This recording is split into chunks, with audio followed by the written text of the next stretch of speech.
Hello everyone, welcome back to the Anthony podcast, and today I'm joined by Alison. But next, have I said your surname correctly? Hey Anthony, how you doing? I'm alright. Did I say your surname correctly? Yep, you said it right. Alison Bender, that's right. So thank you for coming on. And I like to start. I like to start at the very beginning. So how did you decide that you would get into sports media? Yeah, I mean, I actually started behind the camera, so I didn't start as a presenter. I was always really fascinated with television, but I started behind the scene. I know you interviewed Laura Woods and she started as a runner. I was the same. And I think it's a really important thing to do, to start at the bottom and work your way up, because then you learn everything. So I used to write scripts, I rolled auto cue, I did all the things, made teas and coffees, like everything that you need to do behind the scenes. And I did that for about 10 years, actually, working my way up as a producer. And then in the end, I thought I'd give it a go, presenting. And I absolutely loved it. And well, I've been doing it for about 20 years now. Long time. So I guess I should have asked you.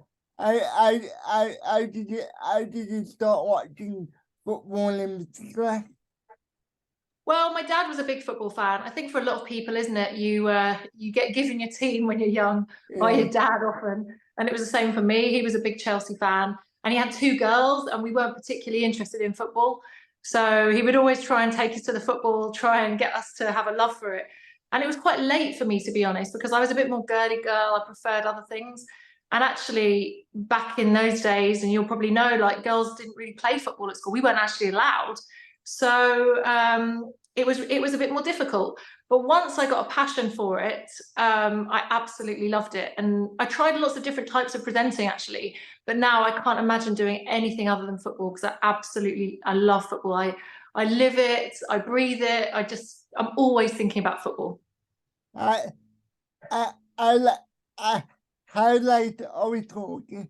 Because I got into football relatively late. So How old were you? I think I was like 13, 14, something like that. Yeah, so for me, my dad took me to my first Chelsea game when I was about 10 years old. But I didn't particularly love it. I kind of was doing it for him. And it was only when I started really working in it that I got an absolute love and a passion for it.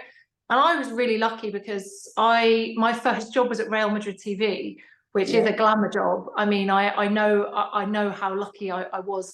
And I always tell young people who want to get in football to work their way up. And actually, weirdly, I got that big job in Real Madrid, but then I actually kind of had to almost take a step back and work my way back up again, just learning everything.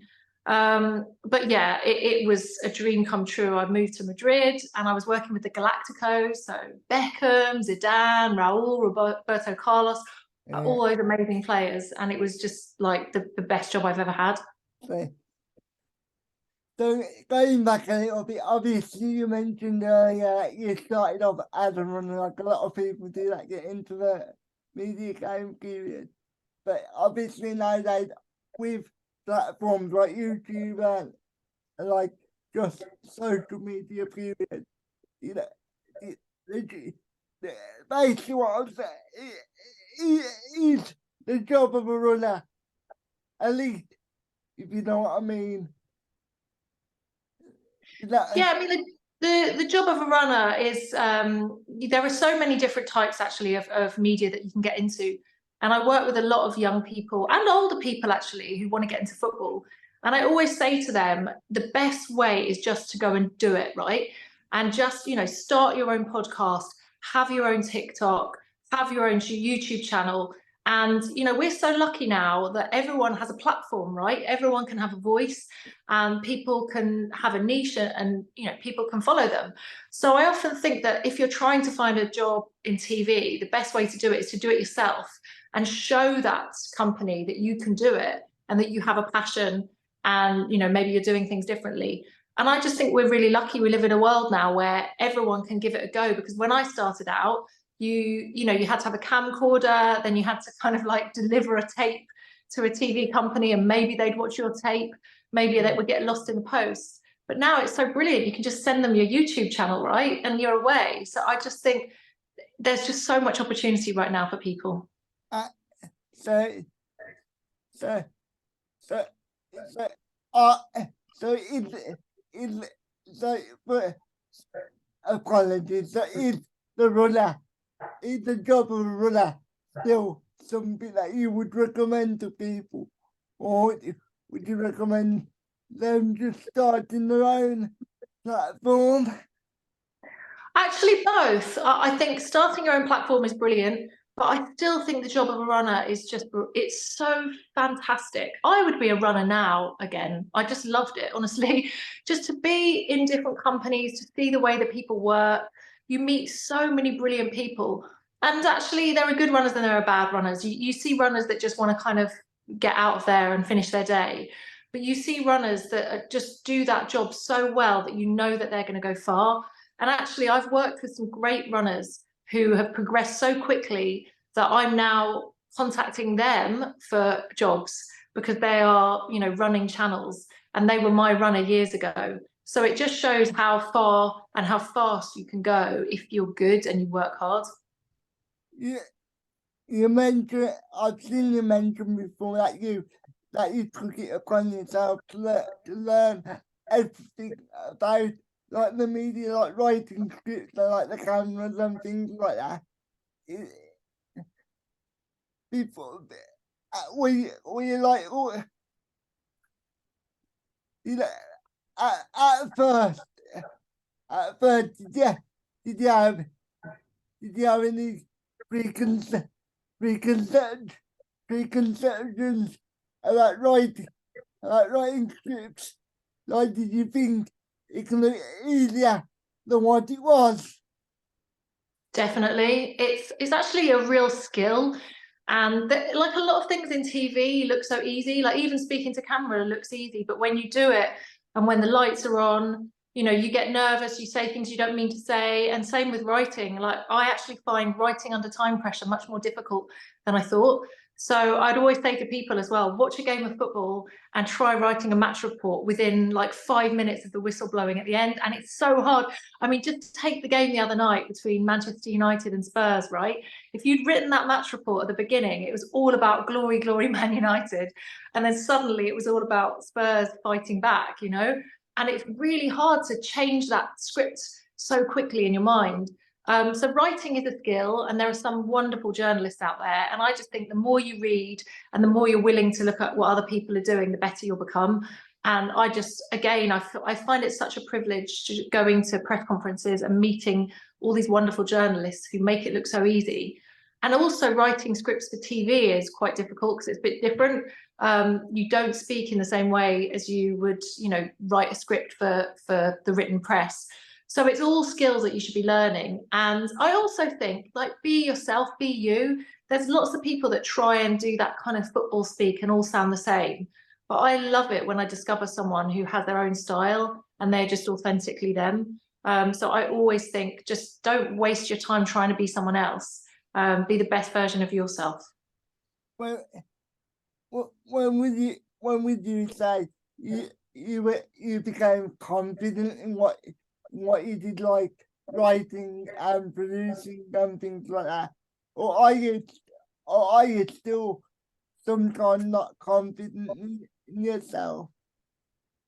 It's a really good question, because actually, I think generally speaking now, I'm pretty confident and I don't get too nervous. But every now and again, if I try something new, you do get a sting of nerves. And I think it's good actually, because it gives you adrenaline and it makes you perform. But recently I went back to Sky Sports News, And, you know, having all the different cameras, different angles, different size of script in front of you, it can be a bit nerve-wracking. And to your question, when did I become confident? It took a long time, I have to say. I was busy proving myself, because I know you spoke with Laura Woods about this as well. Being a girl in football is tricky, and people always assume you don't really know it. And I worked so hard to make sure I was on every detail. I spoke to coaches, I would read tactical books, refereeing books, just making sure I knew everything. And I think knowledge gives you confidence. So the more I learned, the more confident I became. But it did take a good 10 years, to be honest. I would agree with that, but I would imagine because you were so eager to prove yourself, you could. I guarantee there must have been times where you would have over prepared and you must have overthought it somewhat. Yeah, you are so right. I literally overthought and overprepared everything. I remember presenting Europa League for ITV, and I turned up with stacks of notes. And my producer was like, Alison, what are you doing? Like, there's no way you're going to need all these notes. But I always think I don't want to find something that I don't know. And so even if you don't use any of that stuff, the fact that it's in there. But now that I'm a bit older, a bit more experienced, I definitely am able to sort of take my foot off the brakes a bit. But I still really over prepare. You should see the stacks of notes that I make for every single time that I'm on TV. And so, would you obviously you don't have to go into every little detail, but would you mind taking me through like a average match day, like your job in particular? Yeah, so I think it's really good to talk about this because lots of people don't know what an average match day looks like. So let's just use, for example, a 3 o'clock kickoff at Stamford Bridge. Yeah. So you always arrive probably 2.5 hours before kickoff, sometimes more. So we're looking at 1 o'clock, 12:30. And so usually I start my day really, really early, going through my notes that I've made the night before. Usually on a Friday night, I stay up making all my notes. I always make sure that I know the starting 11 from the last game, and obviously all the team news. So I'll have watched the managers' press conferences. Probably I'll go there in person, but sometimes I'll just watch them on YouTube now, which is really handy. The starting 11 is really important because when the team news breaks, it's my job to go in front of the camera and say the team news as soon as it's happened. And so you need to know how many changes, what formation. And so I tend to read a lot of fan blogs actually and fan sites. It's really good to get a sense of what people are expecting, what formation the fan thinks is going to happen. So all of those notes, everything just kind of is in my head ready. When I get to the game, I usually give myself a couple of hours in the press room, and that normally takes a while because there's lots of journalists that you know and you're saying hi to. But I try and get myself in the zone, always read the programme notes because there's always some real gems in there. And I think it's really good when you're speaking to camera to be able to use those programme notes as well. And then after the match, when I do my interviews with the players, you never know how long you're going to be waiting for a player. So sometimes you're there for a good hour and a half after the game. And then obviously then I do all my social media. And sometimes that takes me well into the night because I've taken so many videos that I want to, you know, package them up for TikTok and for Instagram. So it's a long day. So do you know when you're in like, do you know when you're in the media room from, let me start again. So when you're in the media room from like nowadays, how did it change from when you started like actually covering games and going to press conferences? Yeah, it's a really good question because it's changed so much. When I first went into a press room, I was so daunted because I was probably the only girl. There were some girls, but not always. And I always tried to really fit in. I wanted to not stand out. So I'd actually dress a bit like a man. It's quite funny. I would always wear like jackets. I'd cover myself up. I wouldn't put much makeup on because I didn't want to stand out as this girly girl, if you like, which is so silly. because now I'm confident enough to be myself. I'll sit in the front row. I'll chat to all the journalists. Before, I used to kind of be like a little mouse and kind of come in and just kind of hide. But I'm actually going to see Marco Silva later at Fulham, and I feel like a different person. I feel confident. I feel I know my questions. I know what I want to ask. I feel more relaxed. I used to get very nervous when I was asking a question. I felt like everyone was staring at me. What's the girl going to ask? Is it going to be a stupid question? You know, it's tough, but and it still is tough. You still do get some social media abuse. I know you're on Twitter a lot, so you've seen it, I'm sure. Yeah. But it's getting better. Yeah, definitely. So when you're interviewing a manager, like as you say today, at the time of recording, you're interviewing Marco Silva. So when you're interviewing a manager, how obviously you research the idea approach an interview with a manager differently to how you would approach an interview with a player apart from the obvious, of course. Yeah, it's funny because I was just thinking this today. It's really weird, but I'm now the same age as the managers. So before, I used to always be looking up some managers. They were this, you know, they were much older than me, and obviously they vary. I'm not the same age as Roy Hodgson, but I am the same age as Marco Silva. And so suddenly I feel like a bit more on a different level, and I try to empathize with their life actually, because obviously they're a manager, but they're also often a parent, a husband, you know, they have other roles in life. And I like to get something out of them that's a bit more empathetic, because I think that everyone has a different style. Some people will talk more tactically. I studied psychology at university, and I find sports psychology and sports science fascinating. So I always try and tap into that. When I was doing my research for this one, it's Fulham against Manchester City. So obviously De Bruyne and Haaland and all those amazing players. And I want to know what Marco Silva thinks about it, sort of as a football lover as well as a manager. Obviously, you want to stop these guys, but you also must feel like it's an absolute joy and a privilege to watch those players playing against your team.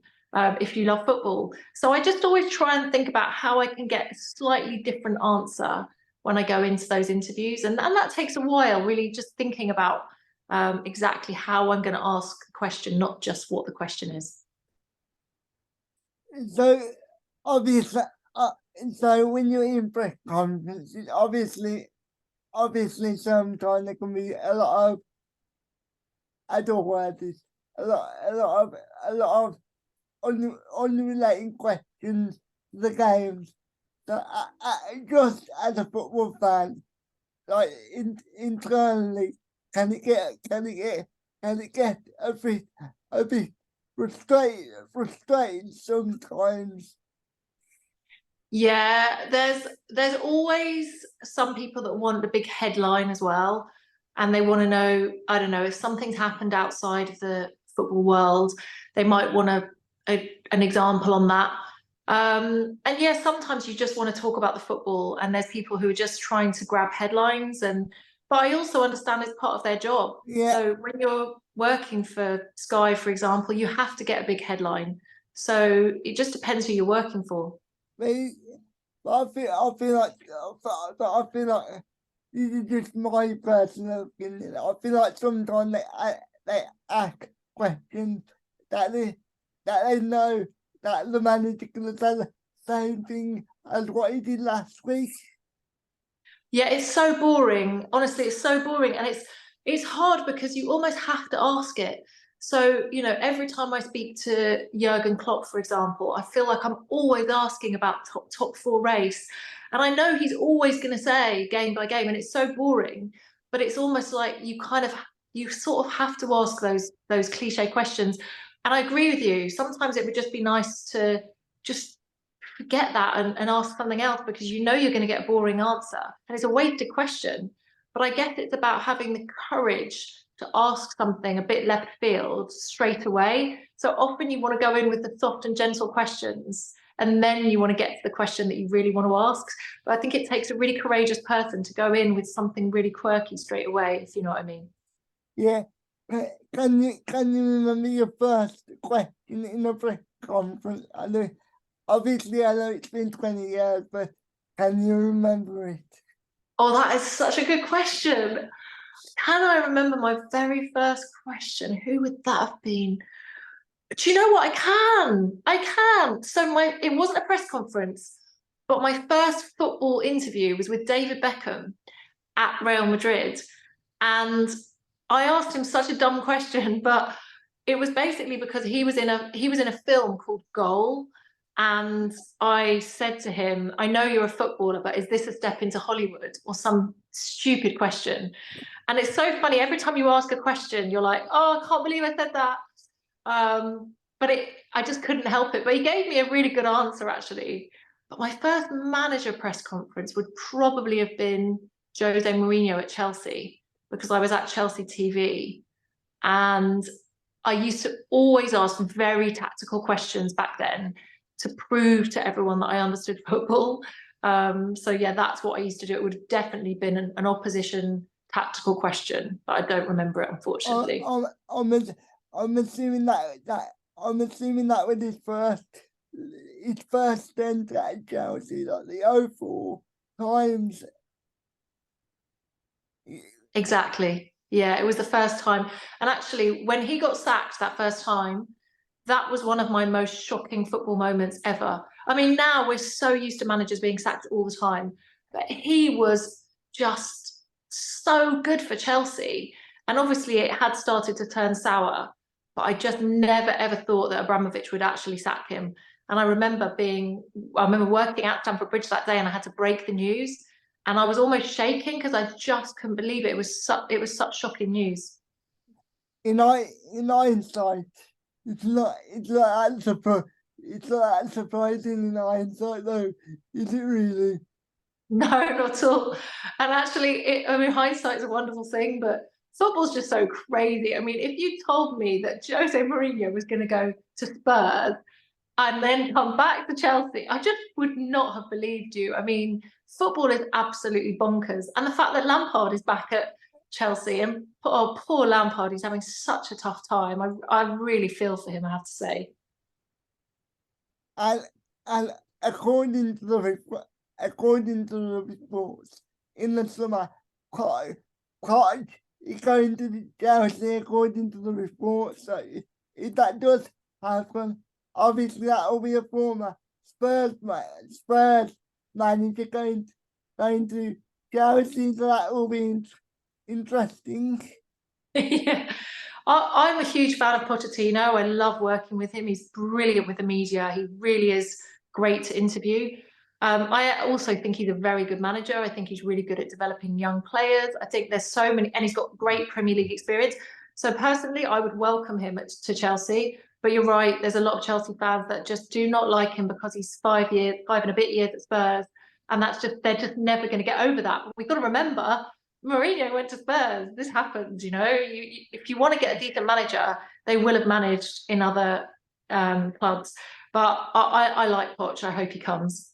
But going back to you, they obviously worked at a lot of places, as you just said, you worked at Chelsea TV, Madrid TV, I can't say it, ESPN, ESPN.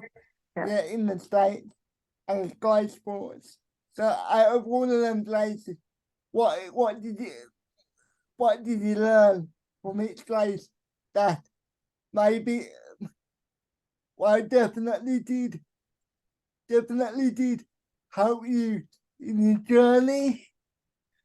Yeah, every single place I've worked has helped me on my journey, and all for different reasons. So going to the States, going to America and working for ESPN was just incredible because it made everything in England seem so small. So ESPN is absolutely massive.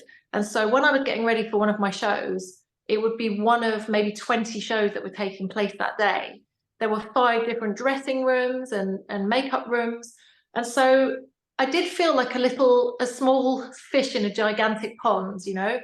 But I did really notice that people were a lot more respectful of women talking about football over there. I think it's a lot more of a thing for women to play football and for women to speak about football. And so I got a lot of respect that I'd never had before. which really gave me confidence. I also had a wonderful boss who always gave me brilliant feedback. So every time I did a show, good or bad, he would sit me down after the show and speak to me about, what went wrong, what could have gone better, and that was amazing. Sky Sports I found was just brilliant because it was so varied.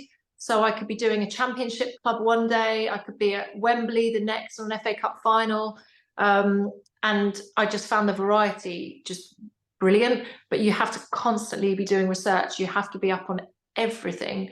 And when I was doing Sky Sports News, I had to do cricket and golf and rugby and darts and boxing. I know you're a big boxing fan as well. Yeah. And so that was really hard to be on top of all the sports, but it made me a more rounded individual.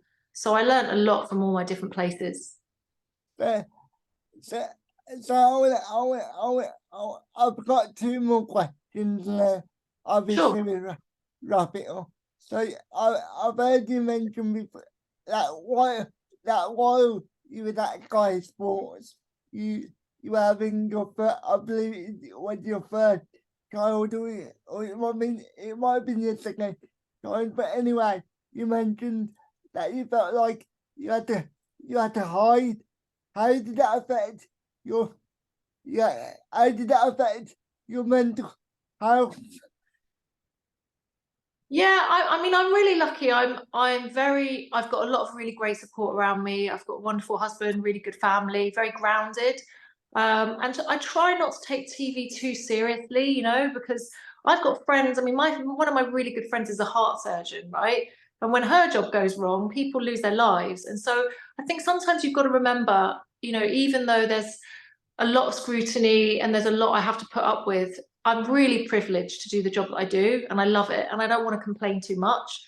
But it can be cruel. People can be really rotten, and sometimes I just think, why do people do that? Why do they think it's okay just to get on Twitter and criticize the way I look or the way I sound or something that I said? I just wish people would be kinder. I mean, I know I'm shouting at a brick wall, but I just want people to remember. It's one of the things my mum taught me when I was a kid, just being kind. She said, I don't care what you do in life as long as you're kind, and it stuck with me, and I try and be kind and helpful as much as possible. There's just too much nastiness out there, and that's why, actually, Anthony, that's why I call it out. I don't call it out because I'm upset and I want people to say, oh, poor Alison. I call it out because it's unacceptable, and I don't want people to think that they can do that. And that is why I call it out. So I hope people understand that. A lot of people say, oh, don't be so sensitive. And it's not me being sensitive. It's me being, open about the fact that we shouldn't be doing this, because you never know what's going on in someone's life. But in the early days, or even when you were pregnant, did you ever have the thought to just quit, basically? Because it just got too much, like the hard scrutiny, and you know what I mean? Yeah, I know exactly what you mean. And actually, a few very good female broadcasters have said recently that they almost quit. I remember Rebecca Lowe, who's the voice of the Premier League in the USA. She said that she nearly quit when she was on BT Sport because she got so much abuse.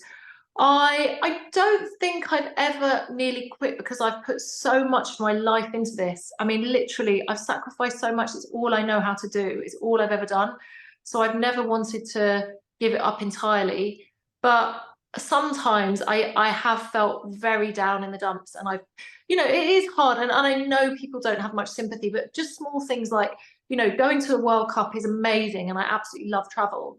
But as a new mother, I had to leave my little girl behind, and she was only 1. And it was just one of the hardest things I've ever done. And it's really hard to get sympathy for things like that, because people are like, well, stop complaining. You're not down a coal mine, or you're not, but people forget that there are mental challenges that are tricky, and there isn't much support. It is getting better. But yeah, I know a lot of women have been very close to quitting. Not me, but I have been very down about it. Put it that way.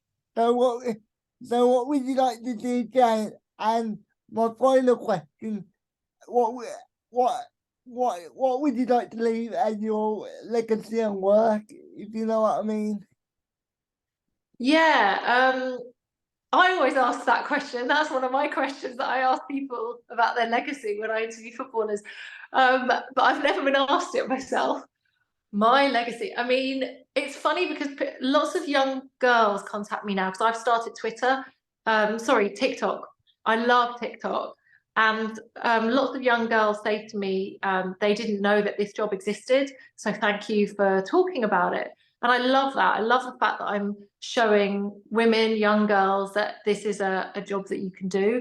So I guess I hope my legacy would be that I've encouraged some young girls to follow their dreams, or not just girls, guys as well. Like anyone who has a dream, I think it is possible if you work hard enough, and you meet the right people and you're good to people to chase dreams. So I would like my legacy to be that I gave people the possibility of living their dreams, I suppose.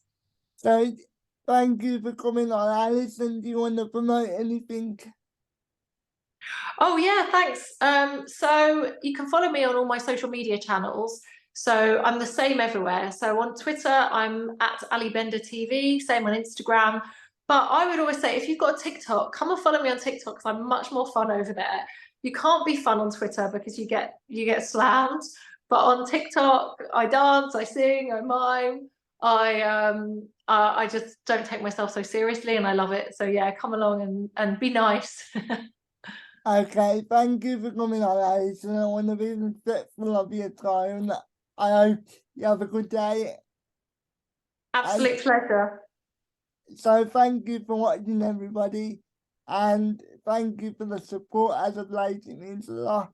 And I will speak to you later. Thank you once again. Thanks, Anthony. That was great questions. Thank you so much. That go well? Yeah. Ace. That's brilliant. How long have you been doing this channel?